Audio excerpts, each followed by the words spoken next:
Hola, buenas noches, bienvenidos y bienvenidas, en primer lugar, a Letiende y también Academiqueando, que se está transmitiendo por YouTube, lo van a ver en nuestro canal de YouTube, en donde solemos hablar de libros, de academia, y hoy abrimos el espacio para la ciencia, para la biología, que es también una novedad para nuestro canal y todo lo que realizamos aquí. Entonces, muchas gracias por estar aquí.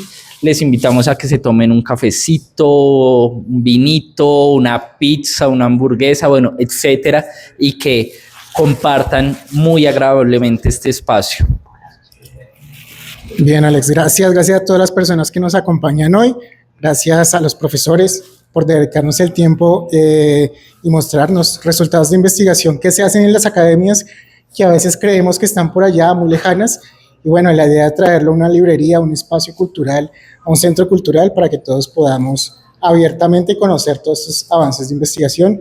Muy bien lo dijo Alex, es un proyecto de Letiende, de Academiqueando, que los invitamos a que nos sigan en redes sociales, en nuestro canal de YouTube, que es donde vamos a transmitir todas estas iniciativas de investigación. Bien, creo que dejamos a los profesores para que nos cuenten un poco de su investigación, 20 minuticos, si les parece bien. Y bueno, te voy a dejar este micrófono, no sé si lo quieras pegarlo o tenerlo así, más cómodo. Listo, voy a empezar yo. Buenas noches para todos, un gusto tenerlos el día de hoy acá. Vamos a empezar con un tema que desde pequeña me ha encantado. ¿Quién de acá le gustan las películas de terror? ¿No? Ahora, ¿quién acá odia los murciélagos? No, pues no es el evento. No, la idea es que vamos a hablar de películas de terror y pues los murciélagos han tenido mucho que ver inspirando estas películas. Entonces, bienvenidos a este café con murciélagos. Vamos a hablar de lo que el cine no te contó acerca de los murciélagos.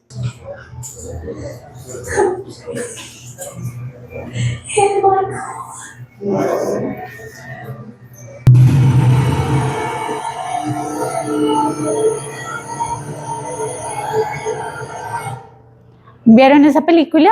Esa es la nueva versión de Nosferatu. ¿La vieron, no? Esa salió este año. ¿Les gustó? ¿No les gustó? ¿Dónde la ven? Entonces quiero que piensen, por favor, en todas esas aspectos que se empiezan a repetir de una película al otro. Entonces uno ve como cosas que siempre están ahí presentes, que tienen que ver mucho de cómo percibimos la noche, cómo percibimos estas especies que son de noche o nocturnas, y cómo también nos genera unos imaginarios, unas representaciones sobre ciertas especies, no solamente de los murciélagos, sino diferentes especies.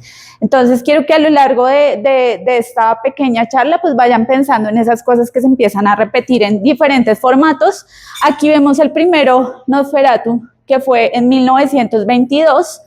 Es de un conde, el conde Orlok, que es un vampiro de Transilvania, y entonces eso es filmado en un gran castillo de Transilvania, Rumania, y empezamos a ver esos arquetipos vampíricos en el cine. Y pues acá quiero tomar una cita de esas tesis que se generan a lo largo de la palabra monstruo, de quiénes son los monstruos.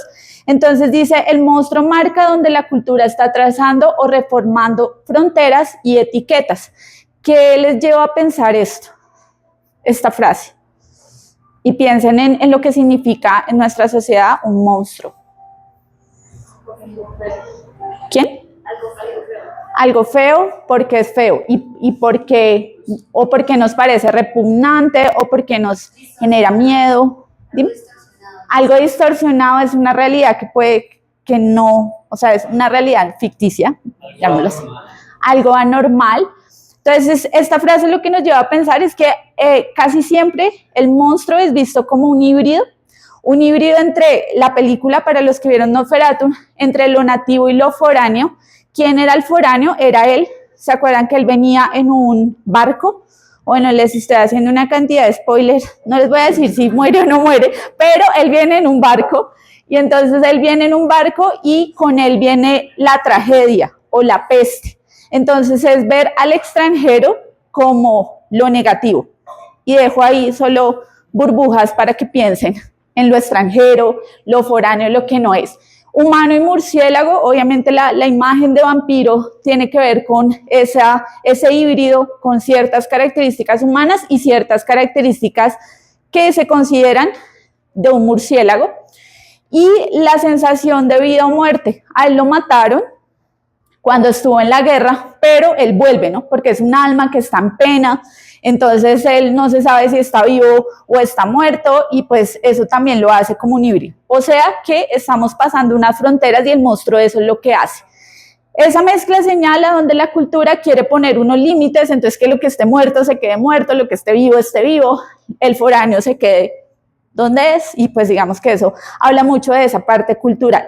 Si nos vamos al tema de los murciélagos como tal, biológicamente, pues vamos a ver características que también queremos mostrarles a lo largo de esta exposición del Museo de Historia Natural, pero acá yo estoy hablándoles un poco más de esa relación entre lo cultural y los murciélagos. Entonces eso me lleva a pensar o nos lleva a civilizaciones americanas, de indígenas americanas al norte de Colombia, por ejemplo, que Plazas saca un libro muy bonito hablándonos quiénes acá han ido al Museo del Oro. Y si se han dado cuenta de estas figuras híbridas que tienen características de murciélago, pues hay diferentes, pero pues acá de murciélago y de hombre, de humano. Entonces, si ustedes ven, aquí hay un murciélago que está colgando y está colgando justamente patas arriba, y acá usualmente también tienen una verruga, que entonces ahorita ustedes van a ver que ciertos murciélagos tienen esa característica de una verruga o varias verrugas, entonces era la forma de un simbolismo. Pero ¿por qué para esta cultura los murciélagos son importantes? En el Tayrona, ¿alguien sabe cómo se ven relacionados los murciélagos con ellos? Entonces hay un tema de fertilidad donde se considera que los murciélagos son los dueños de la menstruación. Y este es un mito Kogi, donde la mujer, cuando le llega su primera menstruación, se dice que la picó el murciélago. Un tema claramente explicado para los hematófagos que consumen sangre, entonces dicen la picó el murciélago, quiere decir le llegó su primera menstruación, y hay todo un ritual de hacer una casa del murciélago para que ella pierda su virginidad y pues haya un proceso de fecundidad, digamos, hablándolo así. Entonces, esto es algo muy potente, muy sagrado para este tipo de comunidades. El vuelo nocturno, entonces hay algo, cuando digo que es un ser liminal, es que hay algo que nosotros cuando vemos un ave, entonces decimos, claro, el ave está de día y normalmente las vemos así, generalizando. Estamos sacando acá búhos, lechuzas, sino las aves coloridas que uno siempre ve, entonces las ve de día. Y cuando hay algo parecido, que tiene unas alas y que vuela, pero es nocturno, eso nos hace pensar que como que no debería estar ahí. Adicionalmente, tiene más cara de ratón que de otra cosa, entonces, ¿por qué un ratón puede volar? Y ahí es donde se empieza a generar todas esas preguntas de, bueno, ¿y estos seres por qué son tan extraños? Y se habla también de que esto representa un tránsito entre dimensiones conectando mundos espirituales. Se considera también un habitante del inframundo, entonces que quedó ahí, pero no pensándolo de una manera negativa, porque también se habla que es el hijo del sol y es visto como un descendiente del sol, simbolizando luz y energía, dependiendo de la cultura de la que estemos hablando. Otra cosa que nos decía que son eternos, o que la película plantea que los vampiros pues, pueden vivir muchos años. ¿Cuánto viven unos murciélagos? Si sabían este dato, pueden vivir aproximadamente 37 años. Entonces ahí siempre hablamos, cuando ustedes van a Tierra Caliente, a Melgar, y que se les mete un murciélago y cogen esa escoba a las mamás y matan al murciélago, acabó con 30 años de vida. Porque a veces uno piensa que porque es chiquito, volador, nocturno, pues es como una plaga, más o menos. Pues las personas que también matan polillas, sí, pues bueno, es algo similar. Entonces ellos tienen algunas especies, estrategias de hibernación, tienen un metabolismo muy eficiente que les ha permitido que a pesar de ser tan pequeños, puedan vivir tantos años.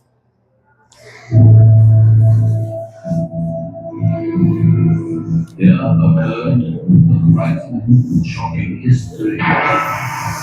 This Dracula and Mila.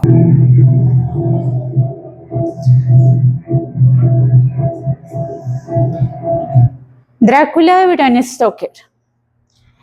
¿Les gusta más esa versión? ¿Cuál fue primero, Nosferatu o Drácula? Drácula. 1897, Nosferatu es inspirada en Drácula. Pero entonces, como ya estaba escrito Drácula y ya tenían los derechos sobre Drácula, entonces a ellos les tocó cambiarle el nombre y pues le pusieron Nosferatu. ¿Qué elementos similares perciben en estas películas? Pues ya dijimos que obvio consumen sangre,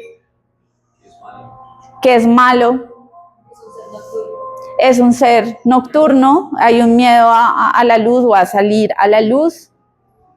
Refuerza como esa etiqueta que tiene a los murciélagos, como decía la frase anterior, refuerza ese miedo. Refuerza ese miedo. ¿Ustedes de dónde creen que salió la historia de Drácula? ¿A quién se le inventó? O sea, ¿quién inventó esa historia? Pues claramente Bram Stoker, pero ¿de dónde sale esa historia? ¿Y de verdad existía o no existía? ¿Qué quería hacer él con esa historia? Pues creo que quería como rejuvenecer o algo. Ok, una persona poderosa, avara, chupasangre, cuando pensamos en ese término de chupasangre, no literalmente, ¿qué nos está diciendo? Pero esto, la historia de un vampiro aparece y siempre cuando digo esto, es que piensen cuando los europeos vinieron acá a América y empiezan a escuchar una cantidad de historias sobre diferentes organismos. Y yo digo, cuando escucharon esta historia, yo creo que la cabeza les voló. ¿Por qué? Porque ellos tienen murciélagos, pero los murciélagos europeos sí salen en el día. Entonces acá les dicen, no, acá estos murciélagos que tenemos acá solo salen en la noche. Y además hay uno que chupa sangre. Entonces dijeron, ¿cómo? O sea, esos murciélagos chupasangre solo existen en América, en ninguna otra parte.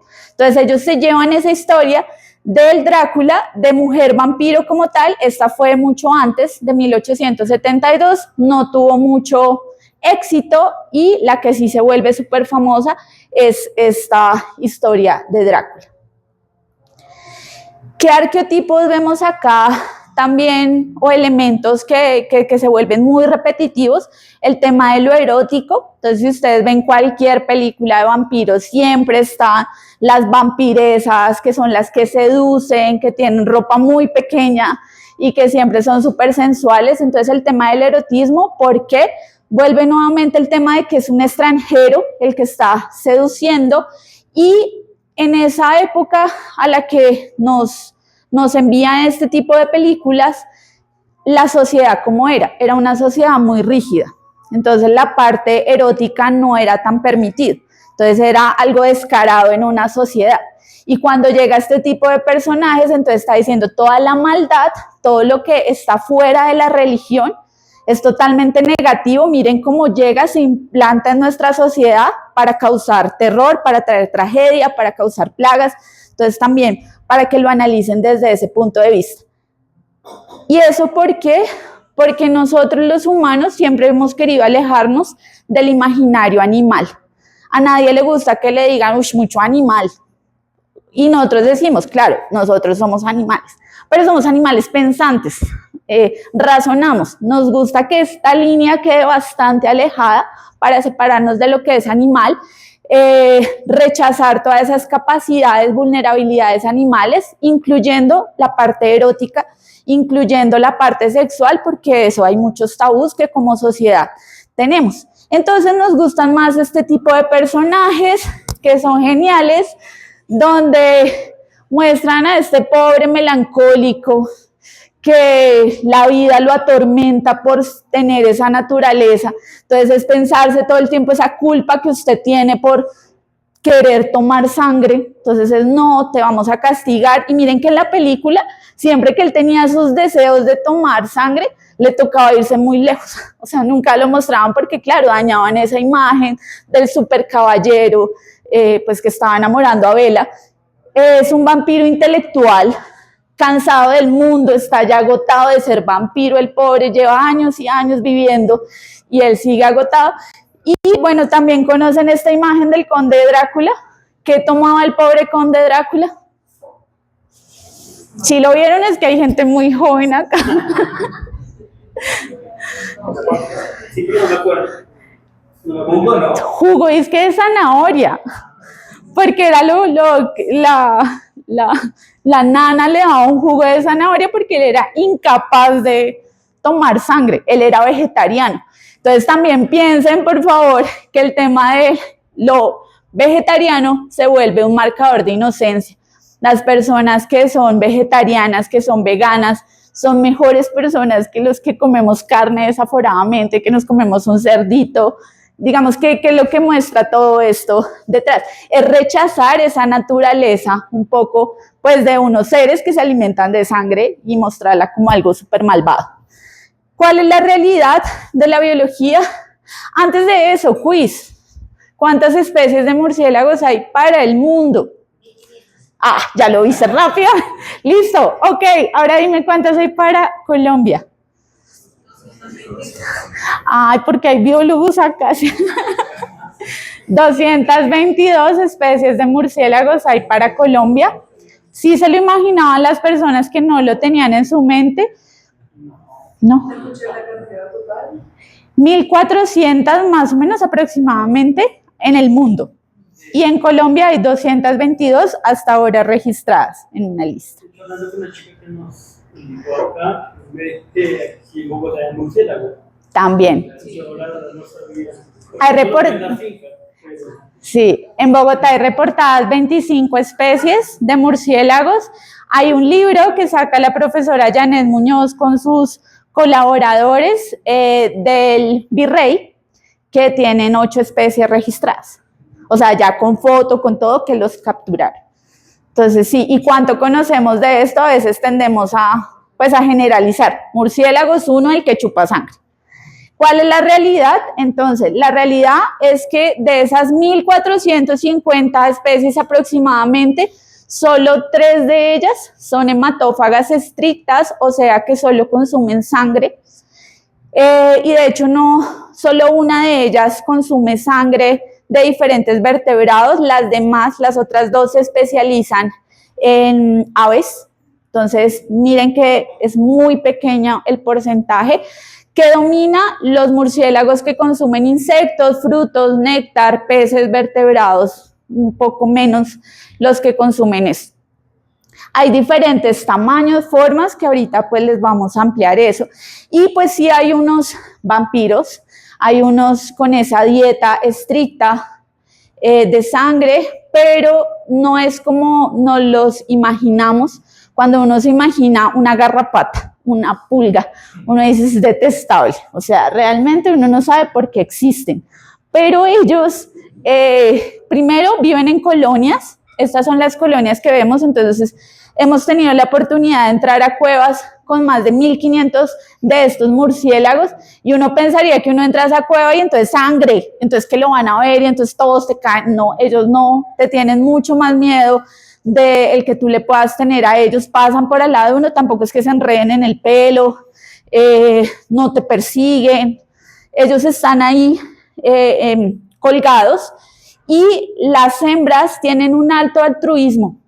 Cuando ellas van a tomar sangre, llegan con toda esa sangre y lo que hacen es regurgitar la sangre en esas que no pudieron salir porque se quedaron criando se quedaron con las crías. Hay un acicalamiento entre hembras que también les permite que cuando una también se cae, las otras le ayuden y que no tenga parásitos.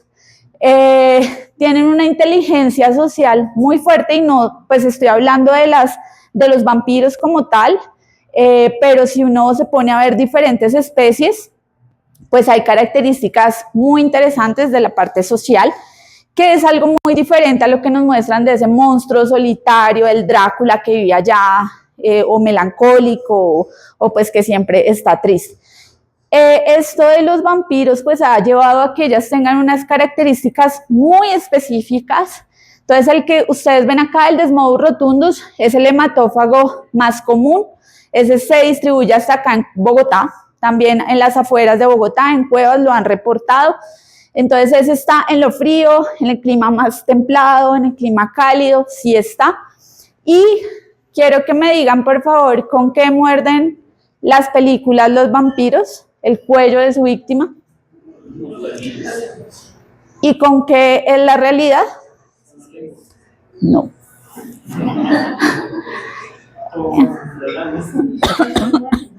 Con los incisivos, míralos acá. Entonces eso también nos lo vendió así la película, que ellos clavan sus 2 colmillos, pero en realidad son estos dientes de acá, los que nosotros tenemos, que son procumbentes, que quiere decir que son un poco salidos hacia el frente y filudos. Vemos que otras especies, por ejemplo estas, ¿ustedes qué creen que come? Néctar. Es como el colibrí de los murciélagos, ¿no? Por eso tiene su rostro alargado, donde hay una lengua alargada con papilas altamente sensitivas. Y este de acá, Carolia perspicillata, es un murciélago que creo que nos cae en todas las salidas de campo a las que uno va, es muy común y dispersa pequeñas semillas piperáceas de plantas de este tipo que son muy buenas regenerando bosques. Entonces esa sería una de sus funciones, es un frugívoro. Vamos a ver que los frugívoros que consumen semillas van a tener los dientes mucho más, el paladar mucho más amplio, a diferencia de este que lo tiene alargado. Y pues la idea es que ustedes ahorita puedan ver eso. Los invito a que también lo piensen un poco desde su estructura morfológica. A veces uno piensa que es súper diferente a muchas especies y pues obviamente tenemos un montón de cosas en común. ¿Cuántos dientes tienen ustedes? Me imagino que todos los días uno se los cuenta, ¿no? Pues por saber que no se vaya a caer nada. ¿Cuántos? ¿Cuántos? 28, o sea, imagínense, de 28 a 40, 32 es harto. Pueden hacer la cuenta rápidamente con su lengua, teniendo los incisivos, son los de al frente, ¿no? Nosotros somos bilaterales, entonces con que cuenten esto y lo multipliquen por 2, ya, pues como para ganar tiempo, ¿no? Luego de los incisivos vendrían los caninos, luego de los caninos, algo que se llaman los premolares, que ustedes ven que tiene solo como 2 montañitas, y los molares que ya tienen 4. ¿Para qué les digo eso? Para que ahorita cuando vean estos cráneos, pues tenga mucho más sentido que nos estemos comparando.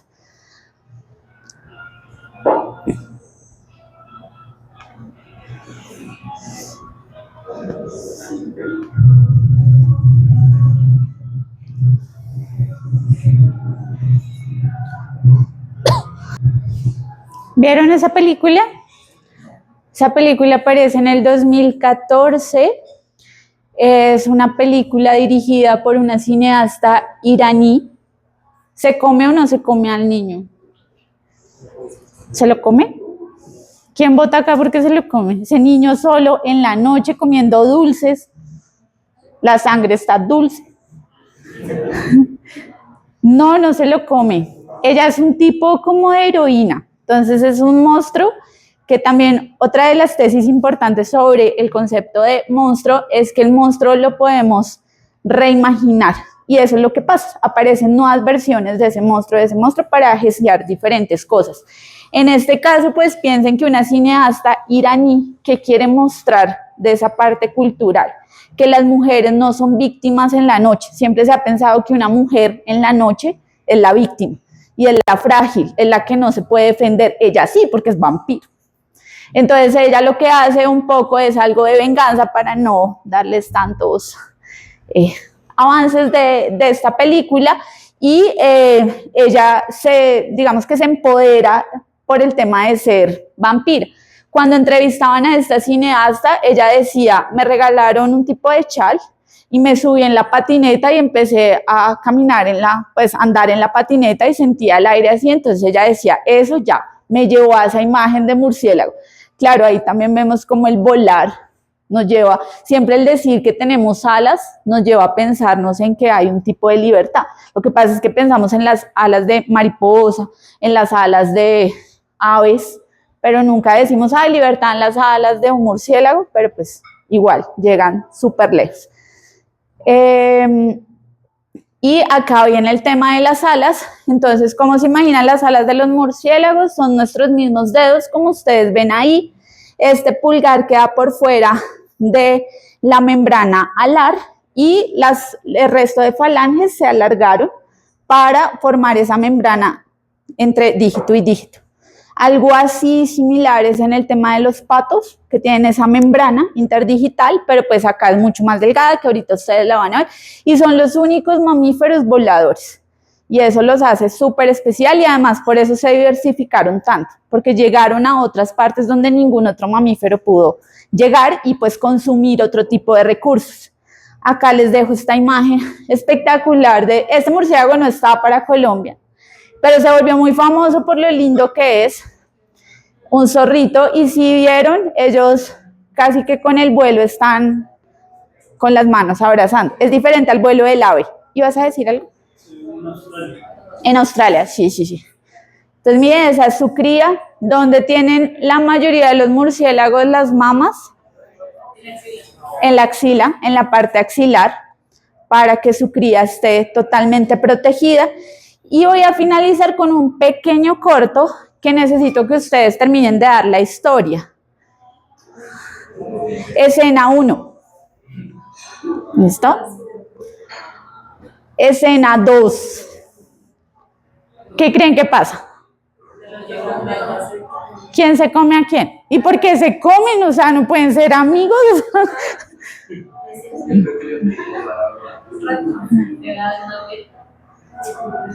Son dos grupos taxonómicos completamente diferentes, ¿no? Roedores y los murciélagos Chiroptera por sus alas en las manos. ¿Qué pasó entonces?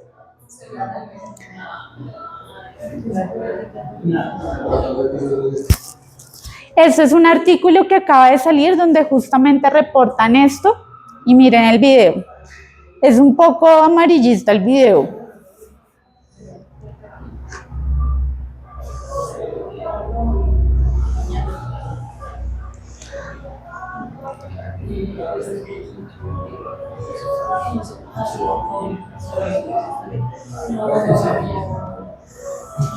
Sí, sabían que eso iba a pasar.